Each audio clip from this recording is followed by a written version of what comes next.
Today, we're going to go and take care of another episode of the Chokeslam Wrestling Report. We're going to be talking about the CM Punk trying to come back to AEW and work with the Elite, try to hash things out with Jericho. Is going to happen? The date is set up for June 21st. That is the day of AEW Dynamite's Go Home show for Forbidden Door. Also, we're going to be talking about the confusion with the Bullet Club. Who's leading it? David Finley in Japan or Jay White here in the States? We're going to be talking about that. We're going to be talking about a little bit of New Japan. We're going to be talking a little bit about WWE. We're going to have a bunch of stuff. So stay in your seat and stay tuned for the Chokeslam Wrestling Report. We are live.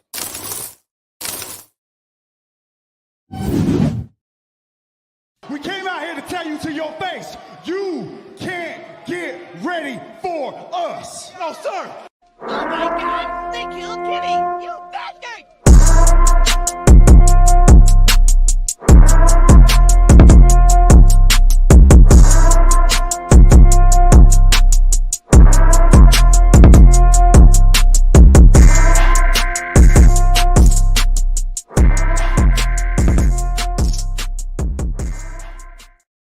And here we are for another episode of the Chokeslam Wrestling Report. I am your host, the infamous Ultimate One. And today we are going to be talking about the CM Punk situation. I know a lot of people, and I've been hearing this, and I have been one of those people who has been against CM Punk coming back to AEW. And I already had explained to this in many episodes that I've done on YouTube Live, on my audio podcast. I explained to you guys why I don't want CM Punk back. We all go back to 2014 when my man CM Punk was with WWE. He walked out of the company.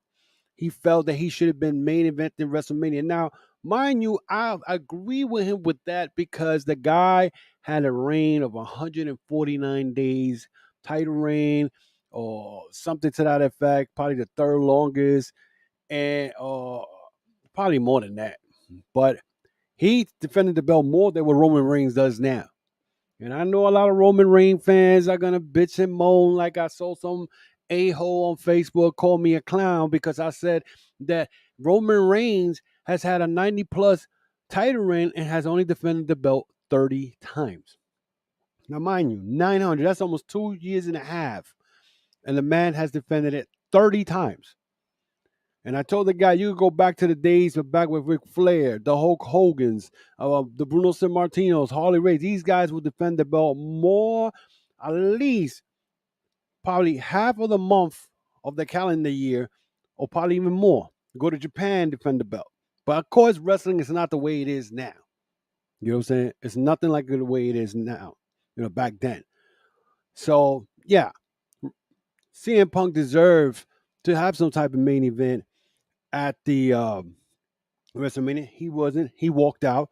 He got fired on his wedding day. He made a big thing about it. He had a Colt Cabana podcast and talked about the whole situation.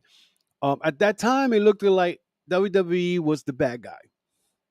But I got to question the situation now after many years has passed. Almost 10 years has passed since he walked out of WWE. Okay? You got to question why WWE did what they did. I mean, we know that WWE is one of those that, bunch of a-hole also. And they do things that probably doesn't agree with most pro wrestling fans and all that. But we got to question why they did that. Okay, 7 years later, CM Punk comes to AEW. Last year, either he had his period or whatever the case may be in the scrum. He won the AEW title from Jon Moxley, the same guy that he went on Instagram and did a rant about. Okay. And went and started talking about a situation that happened almost 10, 15 years ago. He went after the reporters. He went after Colt Cabana. He went after everybody. He must have had his period. And this what led off to the big fight between him and the Elite, where people got fired, people got suspended, and he hasn't been seen, and he got hurt in that match. Tore his tricep. He's been out for like 9 months, probably even more. Why are we still talking about the same thing? Why? Because he is talking about he wants to come back after he did the damn Twitter, or it wasn't Twitter, it was actually Twitter. He put a Rocky 3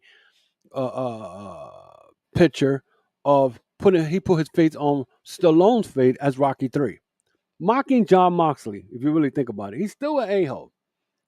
He's still trying to go into AEW, but yeah, you're doing stuff like this. Okay. Then to top it off, he wants to work now with the Elite because he knows now where the money's at. He wants to come back to professional wrestling. Now, the question is, everybody's talking about, is Tony Khan going to allow him to come back? I think Tony Khan is soft as an owner. I already know that. And then second of all, the fact that my man, uh, you know, CM Punk was in his ear from the get go, from day one, shows you what kind of owner he is, because CM Punk went on a rant on the Scrum and he didn't do shit. Okay, he didn't do anything. So, and if CM Punk is to come back, the question a lot of people are talking about, and a podcaster said this, is it Warner Media who wants him back?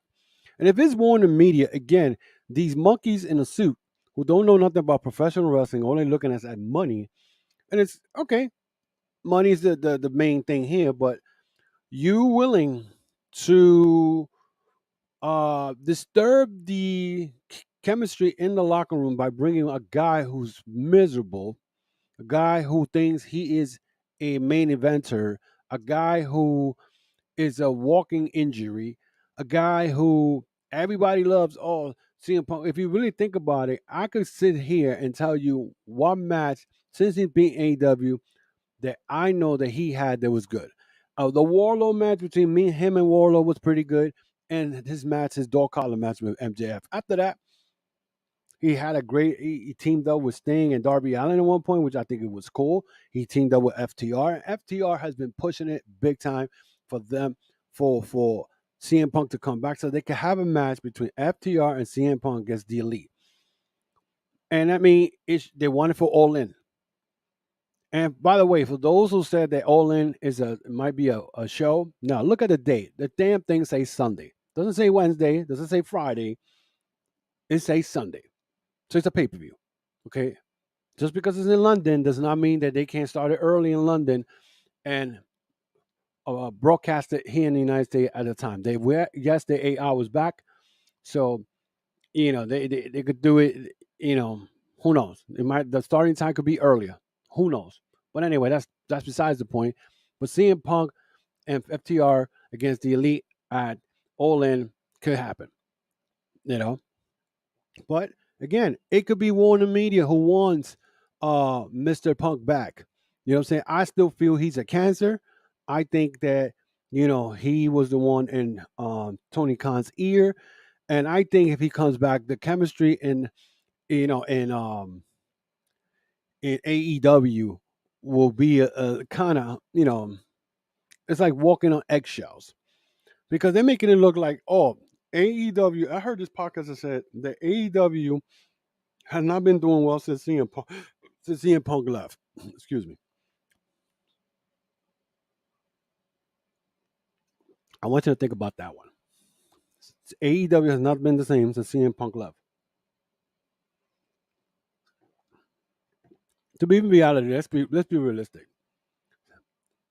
AEW has not been the same, or AEW hasn't flourished. It's because Tony Khan has hired everybody and their mother in the wrestling community or the wrestling industry, and he does not know how to use them. You got guys like Lance Archer. Why are you not using Lance Archer? Put him in a feud with Big Bill. That should be a good match between them two guys. Why you haven't brought Miro back? Okay. Oh, because you don't have anything back from Miro. Scorpio Sky, where is he? No one knows. Okay. Um, the latest problem right now is Thunder Rosa again bitching and moaning about, her back problem, whatever the case may be. I feel that Thunder Rosa is a problem also in the women's locker room. I mean, she pretty showed her real self when she didn't want to drop the belt to Tony Storm. Okay. Um, it's been a lot of problems. Okay. So again, I mentioned Lance Archer. You haven't seen him. You haven't seen Scorpio Sky. You have not seen Miro. Okay, you haven't seen any of these people.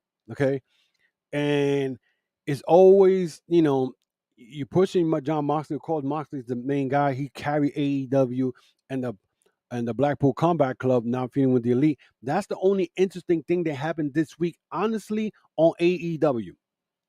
That's the only interesting thing that happened on AEW this week, and that was the uh the Elite coming back to get revenge on the Blackpool Combat Club. Who's going to be the fourth member? It's going to be probably Hangman Page, but I think if they bring in a fifth member, I think they're talking about Konosuke Takeshita joining Blackpool Combat Club. I doubt it.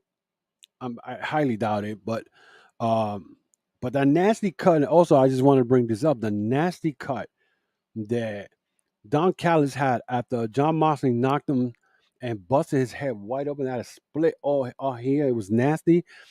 That was not supposed to happen, but it did happen. But anyway, my point is, CM Punk comes back. You don't need him. You just sign Jay White to the damn company. WWE did not sign Jay White and pretty much gave Jay White in a silver platter to AEW. And you telling me that you need CM Punk? Are you serious? You know what I'm saying?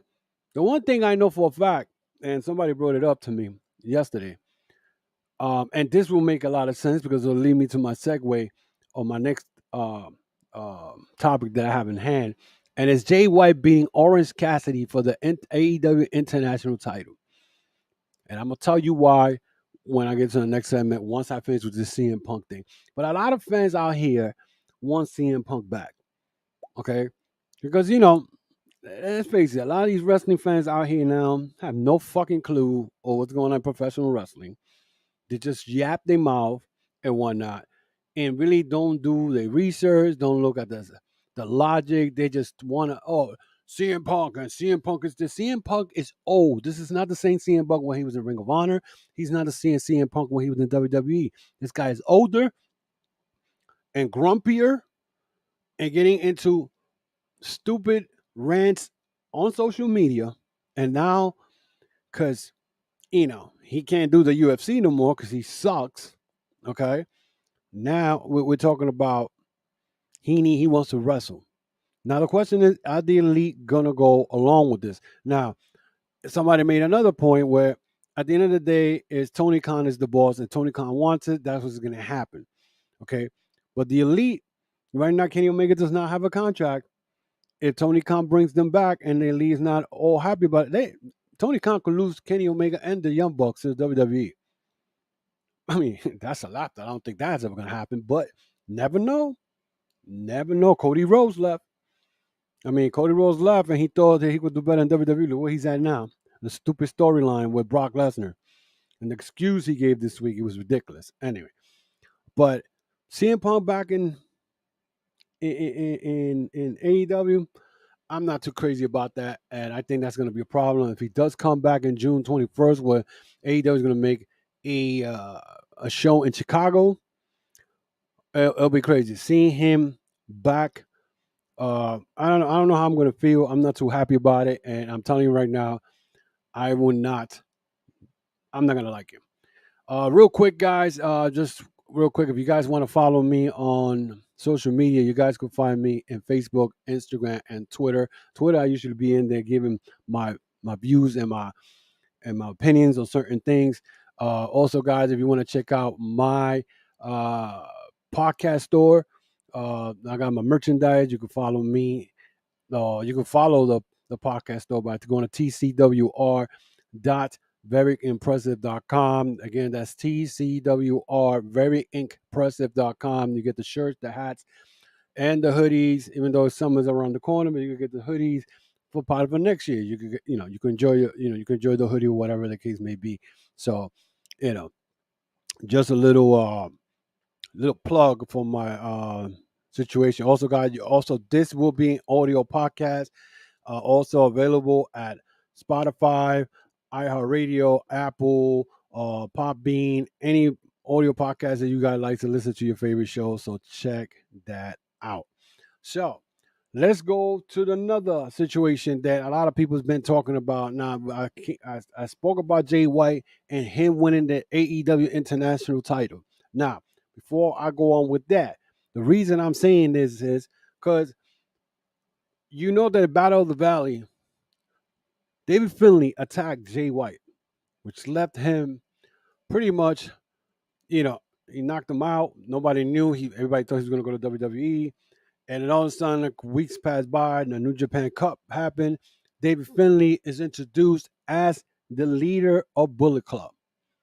But as I saw the New Japan Cup and David Finley teaming up with members of Bullet Club, there was one guy who was not happy with the way things ended with Jay White.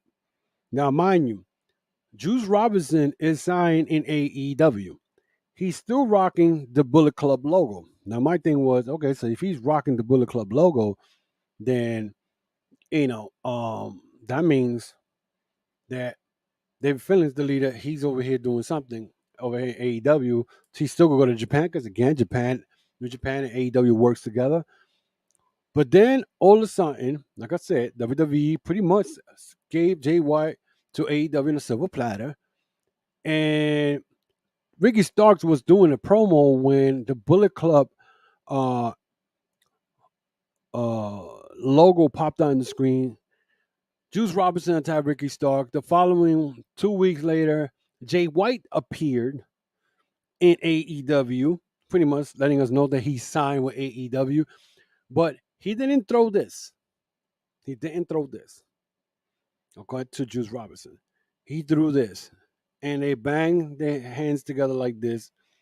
And last week, and a lot of people were like, oh, but he showed up the week before. That was big. Why he didn't do something this week? No, because now he's introducing Bullet Club Gold. Now you're probably saying, wait a minute, how is he choosing Bullet Club? He's no longer the leader of Bullet Club, and he can't go back to Japan. Well, there's a situation going on here. Because here you go, Jay White, the catalyst of professional wrestling. Remember that word, the catalyst. The guy who makes the movements around professional wrestling. Okay. Then you got David Finley, the rebel in New Japan Pro Wrestling, trying to have all these guys in that group over there that, hey, I'm the leader. You don't like it? Too bad. And Phantasmo found that out last Sunday when he went at it after Finley slapped him. Him and Finley went at it, and next thing you know, uh, Kenta turned on Phantasmo.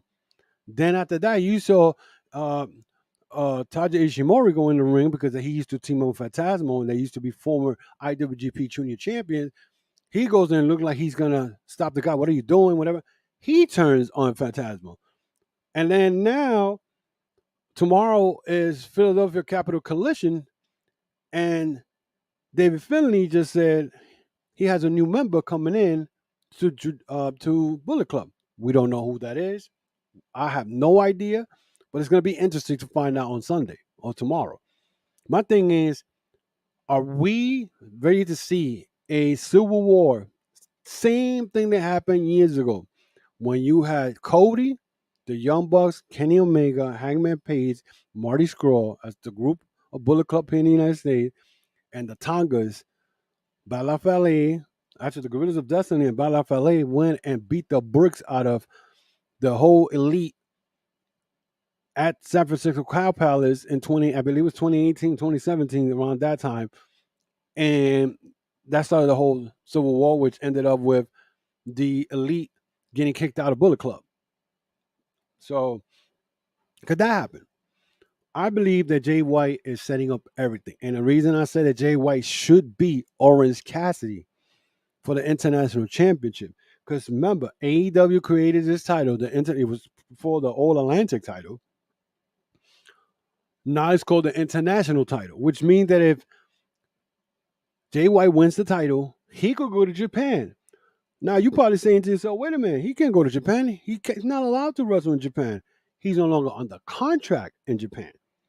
But if he's the champion and he could defend the belt in Japan, he could go to Japan and start some shit over there and whatnot. And we could have a good little war that could start off this summer all the way to when MJF is ready to leave the damn company AEW. Okay, in 2024, it can happen. It can happen. I believe that this is I think the way I'm looking at it, and I think this is the way this may play out. I believe that Jay White is is setting up David Finley for a downfall, and I think David Finley and Ghetto, both of them, are gonna feel the wrath of Jay White. He keeps saying this is my era. It's Bullet Club Gold. The Bullet Club Gold. He's taking it to another level. Now, mind you, that May 3rd is the 10th, not a 1, not a 2, not a 3, the 10th anniversary of Bullet Club. And mind you, the Bullet Club is divided also in Japan because you got the House of Torture, who's part of Bullet Club, which is a sub faction in Bullet Club, is run by Evil, Show, uh, uh, the Tokyo Pimp. Who was in that group? I'm not missing somebody else. Dick Togo's involved in that. So they got their own subgroup there. So there's a lot of things going on. You never know if Evil could turn on David Finley, and everything could just may implode within Bullet Club in Japan. And here comes Jay White and comes in and takes over Bullet Club once again. Who better person to run Bullet Club? I don't think any. But just seeing David Finley out of nowhere just become the leader of Bullet Club at one point, it looked to me made sense because 2014, 2016, these guys were the openers in New Japan pay-per-views back then. They were Young Lions. David Finley and Jay White used to have start the events, wrestling each other. So now you drop Jay White leaves, David Finley takes over. But no, I think it's a bigger picture in the works. And it could happen at All In. It could happen in All In. You know what I'm saying? It could happen at Forbidden Door. Could be a lot of there's so many situations right now. AEW right now, AEW was smart. Play your cards right. Forget about fucking CM Punk and do this. This will be big. You don't need no CM Punk for your brand to go all boost up. Jay White is the answer. Don't do what you're doing, what you had done with Miro, with Lance Archer, with who else? Scorpio Sky. You don't see none of these people again. You know what I'm saying? Get rid of this fat. You brought back Jeff Hardy for what? Why you got the Hardys in AEW for what? For what? Let's be realistic. For what? It's just nonsense. It's just a lot of nonsense going on. Also, so continuing on with the New Japan and New Japan news, there's word that Cisco Okada may not be wrestling singles for a while. He's thinking of becoming a tag team. I don't know who his tag team partner may be. It may be, how you call it, Hiroshi Tanahashi, even though they have had matches and they have lost some matches. They lost to Bushima not long ago in a tag team, I believe. I forgot what. I think it was the finals of New Japan or Cup. I'm not sure. But it's crazy. But New Japan is making more news and more big events coming up. On June 9th, they are teaming up with All Japan Pro Wrestling and Noah for a big pay-per-view called All Together Again. So this is they're doing this because Antonio Inoki was of course he was the founder. The subtitle of the event will be if you have energy. That's the subtitle, but it's called to All Together Again, which means all these three companies are getting back together the way they started back in 2000, where you saw guys like Mazawa come to New Japan. You had Keiji Muda go to All Japan. So they're starting this whole thing again. So uh, it doesn't look good for WWE if they were trying to open anything in Japan because these three companies are getting back together again. So that is something to watch. So it's crazy. Also, um, talking about Japan and all that stuff. Aussie Open, of course, I told you guys that they won the IWGP Tag Team titles from Bushiman. Now, are we gonna see FTR versus Aussie Open Part 2? Guys, I'm telling you, in Royal Quest this past October, their match was I could say priceless. It was ridiculous. You can't ask for anything better than that match. Those two tag teams went at it, and it was a great match. I think either if the Briscoe versus FTR didn't win the tag team of the year, Aussie Open versus FTR would have won it anyway, because FTR gives great matches. And as speaking of FTR, they just announced they signed a 4-year contract with AEW, and now after the 4 years, they're retiring. So they enjoy this to 2027. After that, they're gone. You're never going to see a tag team like them. FTR, it's been a pleasure me seeing them, especially when they were known as a revival in WWE when I first saw them.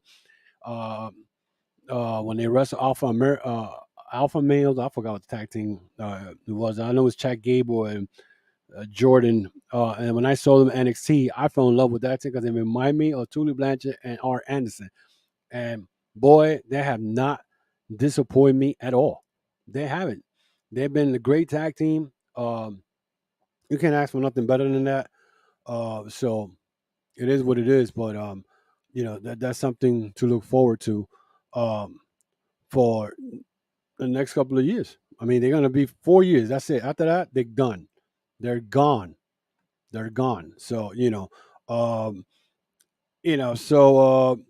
also let's talk about a little bit of the all in and whatnot. I think All In should, and I say it again, should be a a a, a pay per view where you're gonna see matches you're not gonna see. I would love to see FTR versus Okada, not FTR versus. I'm sorry, MJF versus Okada. That's what I meant. MJF versus Okada. I would like to see FTR either versus Aussie Open if that happens in Forbidden Door. Okay, we could have the CM Punk FTR versus the Elite, whatever. Or we could see Kenny Omega versus Will Ospreay Part 2. Talking about Will Ospreay, I know that Booker T was talking about that he would love to talk to him and give him pointers of what? A man is one of the top 10 best wrestlers in the world. Well, what he's going to get out of you? It's funny how you got these people talking a lot of stuff. And talking about CM Punk again, Eric Bischoff, which kind of surprised me. Eric Bischoff made a comment which made a lot of sense to me. He said, if I was Tony Khan, I would just pay CM Punk and let that be a learning lesson. And you know what? For the first time in God knows how many years, in months and years, I agree with Eric Bischoff. Give the man the money and let him walk. You want to go to Japan? Let him go to Japan. He can still come to AEW because AEW and Japan work together. Or he wants to go to WWE, let him go to WWE. Let's see what happens again. Now with the old Manning there again, they don't want him there. So, it's just nonsense. Again, I'm not too happy that they're even thinking about bringing him back. And other people are like, oh, I know one podcast that was like, oh, well, why? Give me a reason why you don't want him back. He's a cancer. I got no more reasons to give you more than that. He was a cancer in WWE, apparently, and he was a cancer in AEW. He showed you at the scrum. And talking about the scrum, Tony Khan needs not to bring that shit back. Why you got a scrum? This is not the UFC. Okay, it's not the UFC.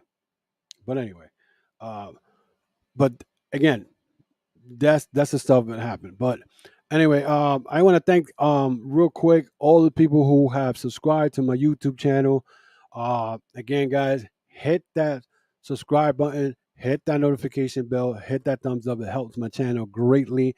I would appreciate it. Also, the one thing I'm gonna leave with this, which kind of like shows me why I don't really work with a lot of podcasters. I was on YouTube yesterday and I saw a video of one podcaster named Joe Cronin, and I'm gonna name him because I don't deal with him. I never met him in my life, and I don't care for him. But he had a video where he was clowning another podcaster, and the podcast is one of those podcasts who claims the number one podcaster in the IWC. Most people know who he is. He rants, rave, whatever. And I found it kind of childish because I say, wow, two grown men going at each other, which looked Joe Cronin was just being a clown, saying all this that the other podcast was having sex with the cat. It was stupidity, but this is why I'm very, very careful who I deal with, who I work with, who I collaborate with when it comes to podcasters. I hesitate. I do hesitate a lot because I have had uh, people who asked me to come to the show. They get what they want, and after that, I don't hear nothing from them. They don't support the podcast no more, whatever. So I'm very, very careful who I collaborate with. The only podcaster that I usually collaborate with, which I never had a problem, and I love having him in my show, and that is Jay Santee from the Turnbuckle Tabloid. And I always give him thanks because he was the guy who gave me a chance to come to his show to see what I was all about. I met him at a House of Glory wrestling show about 3-4 years ago, and I have not regretted. This guy is always good. He's always giving me tips of far as the podcast world is, and I'm always appreciated for him and whatnot. And of course, my boy Michael J. Sorrentino. I mean, though I drive him crazy with my comments on Facebook, but you know, Milky, don't worry about it. I still got mad love for you, buddy. So, I'm very, very hesitant when it comes to collaborating with certain podcasts, and I'm sure other podcasts do the same. It's just the craziness you see on the podcast world. But that is it for me today, guys. Thank you very much for showing up again one more time to the Chokeslam Wrestling Report, and I am very grateful that you guys are checking this video out. Let me know what you think about the video. Let me know. If there's anything I could do better, whatever, give me your thoughts. Give me your thoughts. Leave me your comments on what you think about this whole CM Punk situation, the Bullet Club situation. Who is the real leader? Do you think it's going to be an implosion and Jay White's going to take over? And now you're going to have Bullet Club here in Japan. I mean, in Japan and here in the United States with him running both. He did say this a year and a half ago. He wanted to have Bullet Club all over the pro wrestling industry. So we'll see what happens. Until then, guys, I will see you next week. Until then, once again, if you guys want to follow me, you can follow me on social media through Facebook, Instagram, and Twitter. You can also, this is going to be an audio podcast for those who don't have a chance to listen to it on YouTube. You can check it out either on Apple, Spotify, iHeartRadio, Google Podcasts, and any audio podcast platform that you guys like to listen to your shows. Again, once again, thanks a lot for everything. Again, if you want to check out my merchandise, TCWR.veryinkpressive.com. That's TCWR.veryinkpressive.com. Until then, guys, I'll see you guys next week.